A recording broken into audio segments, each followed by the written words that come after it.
আপনারা বিএলওদের যত প্রভাবিত করুন, আমরাও আছি।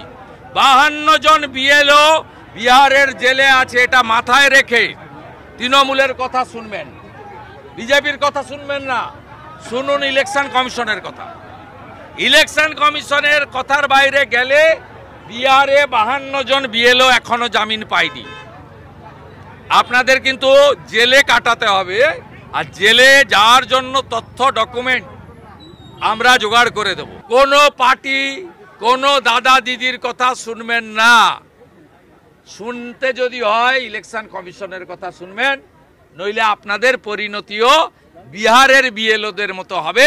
17টা চেয়ারম্যান এর সঙ্গে যুক্ত, সঙ্গে চিফ এক্সিকিউটিভ অফিসার এফওরা যুক্ত, রাজ্যের প্রমিনেন্ট তৃণমূলের নেতারা যুক্ত, ফিরাদ হাকিম যুক্ত, সুজিত বোস যুক্ত, রথিন ঘোষ যুক্ত, মদন মিত্র যুক্ত। সবাই জানে। কেন বাইরে?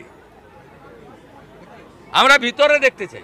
যে যন্ত্রণায় আছে, রাতে ঘুমাতে পাচ্ছে না, ক্ষমতা হারানোর ভয়ে আছে, পিসি বাটি নিয়ে বসবে কালীঘাটে আর ভাইপো জেলে যাবে, সেই আতঙ্কে যন্ত্রণাতে এসব কথা বলছিল না কদিন আগে, এসআইআর করতে দেব না, ঘেরাও হো যায়গা, আন্দোলন হো যায়গা।